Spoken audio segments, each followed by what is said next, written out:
Ladies and gentlemen, today to speak on a topic that resonates deeply within the core of our being. Never stop fighting. But let us understand what this fight truly means in the context of our discussion. This is not a call to physical combat or endless strife, but rather an invitation to persistently engage with the infinite power of your imagination. In the realm of consciousness, where all things truly exist, the fight we speak of is the unwavering commitment to your desires, the steadfast belief in your ability to shape your reality. It is the constant assertion of your true self against the illusory limitations of the world of Caesar. You see, my dear friends, the world you perceive is nothing more than a shadow, a reflection of your own consciousness. Every circumstance, every event, every person in your life is there because you have invited them through your thoughts and beliefs. The fight, therefore, is not against external forces, but against the limiting beliefs and negative patterns within your own mind. Consider for a moment the story of Jacob in the Bible. He wrestled with an angel through the night, refusing to let go until he received a blessing. This is a perfect allegory for our discussion today. Jacob's struggle represents our own internal battle with our doubts and fears. The angel symbolizes our higher self, our divine nature. And the blessing, it is the realization of our desires, the manifestation of our imagined reality. So when I say never stop fighting, I am urging you to persist in your imaginal acts. Keep wrestling with your own consciousness until it yields the blessing you seek. For it is written, the kingdom of heaven suffers violence, and the violent take it by force. This violence is not physical, but a forceful, persistent use of your imagination to override the appearances of the external world. Remember, my friends, that your imagination is the very essence of creation. It is God in action within you. When you imagine, you are literally shaping the substance of the universe. But this shaping requires persistence. It demands that you never stop fighting against the temptation to accept the limitations of your current reality. Let us delve deeper into this concept. Every moment of your life, you are in a state of consciousness. This state is the sum total of your beliefs, assumptions, and habitual thoughts. It is from this state that your entire world is projected. Therefore, the fight we speak of is the constant effort to maintain a state of consciousness aligned with your desires, regardless of what your senses may tell you. Imagine, if you will, that you desire financial abundance. The world of Caesar might show you a bank account with limited funds, bills piling up, debts accumulating. But in your imagination, in the realm of consciousness where all things truly exist, you are already wealthy. The fight is to maintain this inner conviction of wealth, to feel the relief and joy of financial freedom, even as your physical senses scream otherwise. This, my dear friends, is what it means to never stop fighting. It is the refusal to be moved by the facts of life, the determination to see only your desired end, the persistence in assuming the feeling of your wish fulfilled. It is the knowledge that what you see in the world is only a delayed reflection of past states of consciousness, and that by changing your consciousness now, you are setting in motion a new reality. But let me be clear. This fight is not one of strain or stress. It is not a battle waged with gritted teeth and clenched fists. No, this fight is one of relaxed attention, of calm certainty, of unwavering faith. It is the gentle but firm redirection of your thoughts. Whenever they stray from your desires, think of it as tuning a radio. You don't struggle and strain to find the right station. You simply turn the dial calmly and persistently until you hear the broadcast you desire. The same way, you tune your consciousness to the frequency of your desires, gently but persistently adjusting your thoughts and feelings until they align with your wish fulfilled. Now, some of you might be thinking, but Neville, I've been imagining my desire for so long, and still it hasn't manifested. Should I give up? To you, I say emphatically, for the very fact that you can conceive of your desire means that you have the capacity to achieve it. Your desire is God's promise to you of its fulfillment. The seed has been planted in the fertile soil of your consciousness. Your job now is to water it with your faith and nurture it with your persistent imagination. Remember the words of Scripture. Though it tarry, wait for it, because it will surely come, it will not tarry. Your desire may seem delayed, but it is not denied. The lag between your imaginal act and its physical manifestation is often the true test of your faith. It is in this period that you must fight the hardest, holding fast to your vision even when all visible evidence contradicts it. Let me share with you a principle that has guided many to the successful realization of their desires. It is the principle of the Sabbath. In the biblical tradition, God created for 6 days and rested on the seventh, knowing that his work was done. This is a blueprint for your own creative process. When you have clearly defined your desire and have felt the reality of its fulfillment in your imagination, you must then enter the Sabbath. This means resting in the absolute conviction that your work is done. You continue to live from the state of your wish fulfilled, but you release all anxiety, all doubt, all wondering about when or how your desire will manifest. This Sabbath state is the ultimate expression of never stop fighting. It is a fight against the temptation to doubt, to question, to look for results in the world of Caesar. It is a commitment to live in the end, to inhabit the state of your wish fulfilled, regardless of any opposing appearances in your three-dimensional reality. Now let us address a common misconception. Some might think that this teaching encourages passivity, a sort of magical thinking that neglects practical action. Nothing could be further from the truth. When you truly occupy the state of your wish fulfilled, you will be moved to take inspired action. The right people, circumstances, and opportunities will be drawn to you like iron filings to a magnet. But remember, the action does not create your desire. The action is simply the bridge of incidents that your new state of consciousness naturally produces. Your job is not to make things happen, but to assume the state that implies the fulfillment of your desire.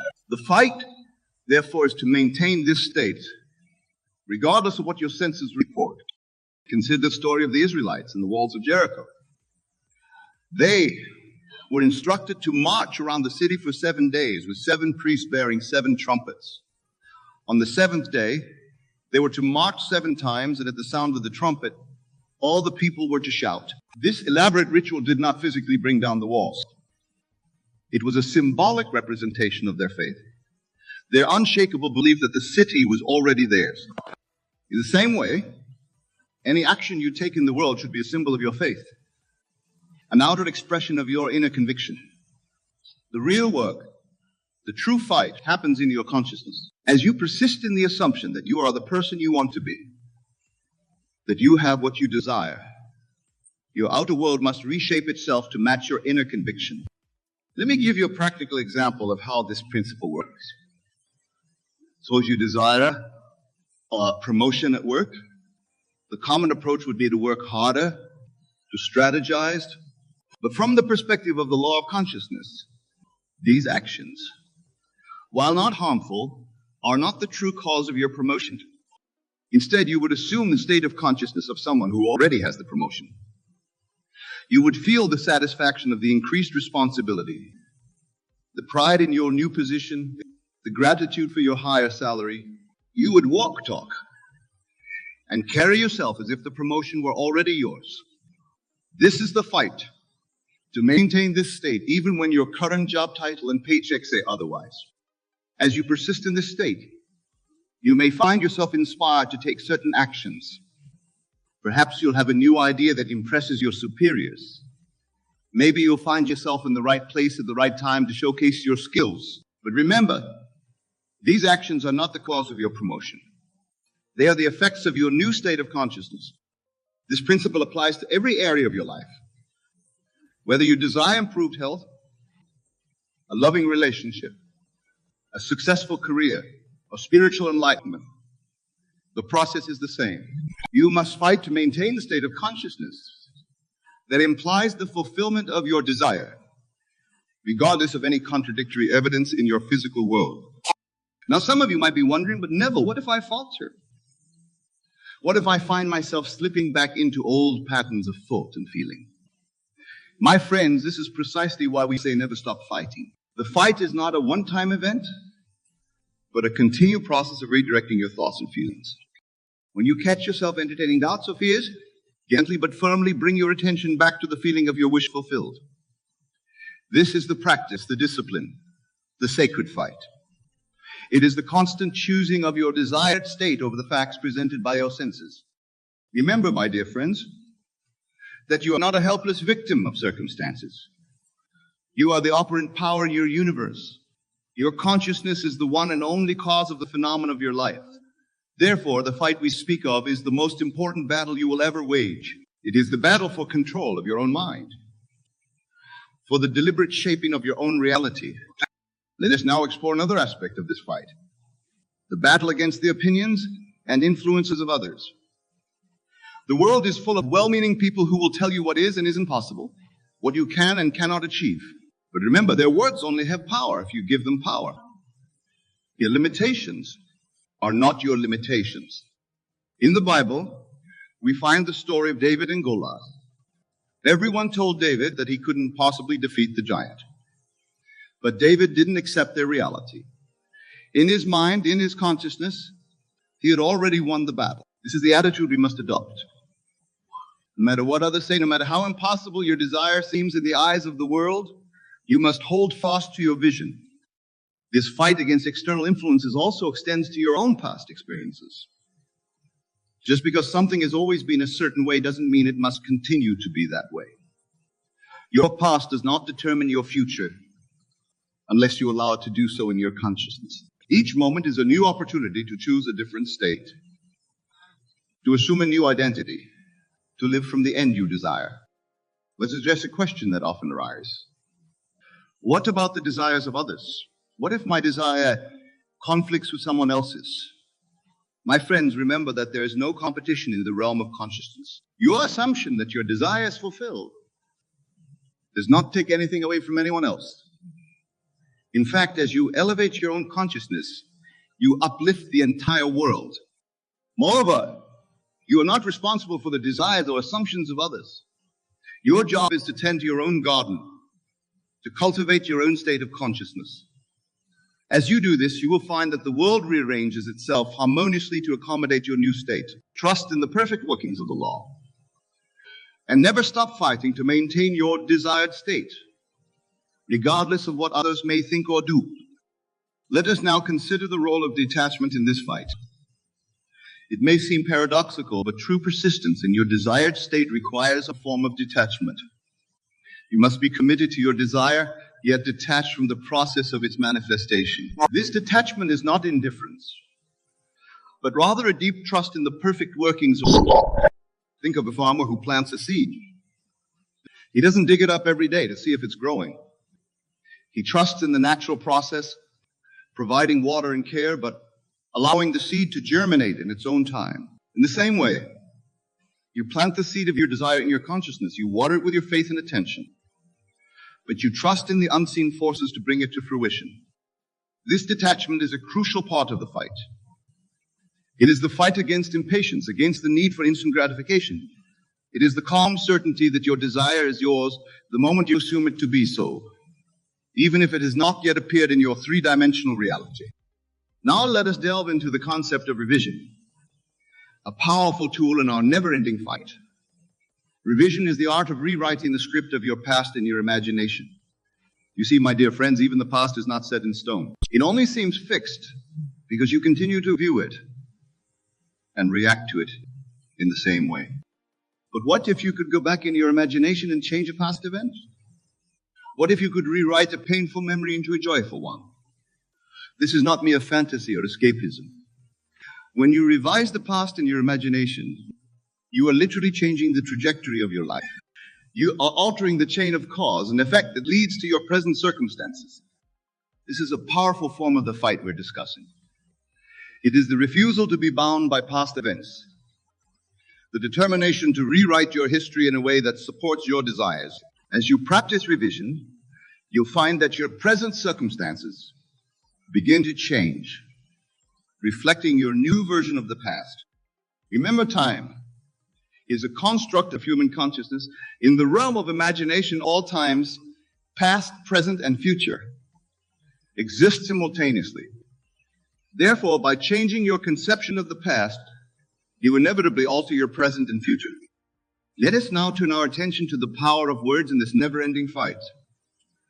The words you speak are a direct reflection of your state of consciousness. Therefore, you must fight against the temptation to speak negatively about yourself or your circumstances. Every word you utter should be in alignment with your desired state. This doesn't mean you should deny the facts of your current reality. Rather, it means you should speak from the perspective of your wish fulfilled. Instead of saying, I'm trying to get a promotion, say, I'm grateful for my new position. Instead of saying, I hope to be healthy one day, say, I am vibrantly healthy. This conscious use of language is a powerful tool in your fight. It reinforces your desired state in your own mind and sends a clear message to your subconscious. Remember, your subconscious mind takes everything you say literally. It doesn't distinguish between what you want and what you don't want. It simply responds to the words and images you feed it. Therefore, the fight extends to every conversation, every internal dialogue. You must vigilantly guard your speech, ensuring that it always reflects the state you wish to embody. This is not about lying or denying reality. It's about choosing to focus on and give voice to the reality you wish to create. Now let us address the role of feeling in this never-ending fight. Feeling is the secret, my dear friends. It is not enough to merely visualize or affirm your desire.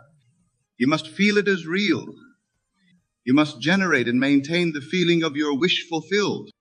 This is perhaps the most challenging aspect of the fight. It requires you to feel joy when circumstances seem dire, to feel abundance when your bank account shows lack, to feel love when you seem surrounded by indifference or hostility. But it is this feeling that gives life to your imaginal acts. Remember, your subconscious does not distinguish between what you aim vividly and what you experience in the physical world.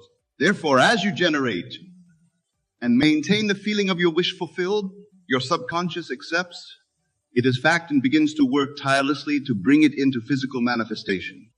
This fight to maintain the feeling of your wish fulfilled is ongoing. It requires constant vigilance, constant redirection of your emotional state. But as you persist, you will find it becomes easier. The feeling becomes more natural, more habitual. And as it does, your outer world begins to reshape itself to match your inner state. Let us now explore the concept of living in the end. This is the ultimate expression of never stopping the fight. Living in the end means assuming the state of consciousness that would be yours if your desire were already fulfilled. It means thinking, feeling, and acting from the perspective of already being the person you wish to be, already having what you desire. This is not pretense or make-believe. It is a deliberate shifting of your consciousness into the state of your wish fulfilled. As you do this, you may find that your outer world seems to contradict your inner knowing. This is where the fight becomes most crucial. You must hold fast to your assumed state, regardless of appearances. Remember the biblical injunction. Judge not according to appearances. This is a call to disregard the evidence of your senses when it contradicts your assumed state. It is a reminder that what you see in the world is only a reflection of past states of consciousness. By maintaining your new state, you're creating a new future that must inevitably manifest. Now, some of you might be thinking, but Neville, this seems like self-deception. Isn't it better to face reality?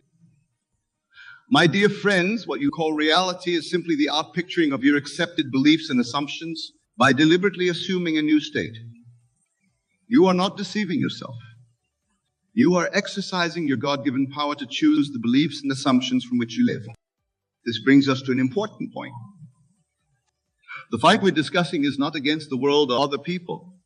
It is a fight against your own doubts, your own limiting beliefs, your own tendency to accept the limitations suggested by your senses. It is a fight to consistently choose the reality you desire over the reality you see. Remember, the outer world is dead. It has no power to create or to prevent. It is purely an effect, a shadow cast by your consciousness.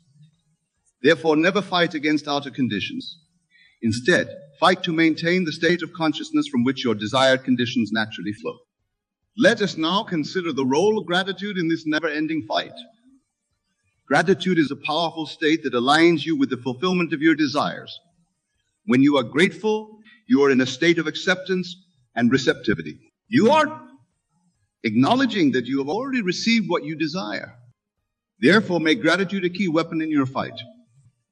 Be grateful not just for what you already have, but for what you desire as if it were already yours. Feel the gratitude of already being the person you wish to be, of already having what you want.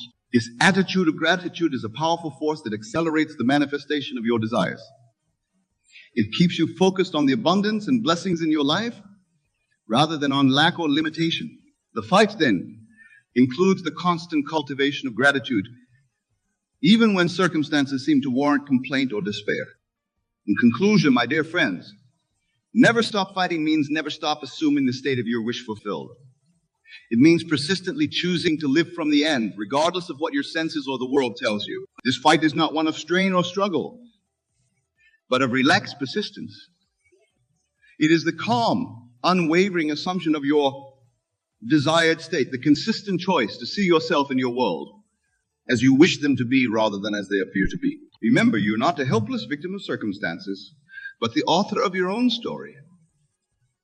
You have within you the power to shape your reality through the focus of your consciousness. So go forth from here with renewed determination. Never stop fighting to maintain the state of consciousness that implies the fulfillment of your desires. Trust in the law, persist in your assumption, and watch as your world transforms to match your inner vision. For it is written, all things are possible to him who believes. Believe, persist, and never ever stop fighting for the realization of your dreams. Your desired reality awaits you here and now, in the realm of consciousness where all things truly exist. Claim it life from it, and it must become your physical reality.